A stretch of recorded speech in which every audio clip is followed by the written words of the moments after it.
എല്ലാവർക്കും നമസ്തേ.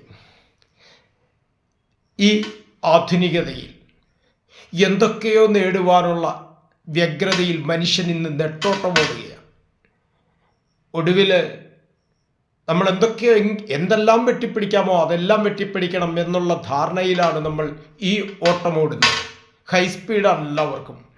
ഒടുവിൽ ഓടിത്തളർന്നു കഴിയുമ്പോൾ നമുക്ക് മനസ്സിലാകും നമ്മൾ നേടിയതൊന്നുമല്ലായിരുന്നു നേടേണ്ടിയിരുന്നത് എന്ന്. അത് മനസ്സിലാക്കിക്കൊണ്ട് ശരിക്കും സ്നേഹവും അതുപോലെ പാരസ്പരികതയും നിലനിർത്തിക്കൊണ്ട് സഹവർത്തിത്വം നിലനിർത്തിക്കൊണ്ട് ജീവിക്കലാണ് പരമപ്രധാനമെന്ന തിരിച്ചറിവ് ഓടിത്തളരുമ്പോൾ മാത്രമായിരിക്കും നമ്മുടെ മനസ്സിലുണ്ടാവുക. അപ്പോൾ ഇത് മനസ്സിലാക്കിക്കൊണ്ട് ജീവിക്കണം. എല്ലാവർക്കും നമസ്തേ.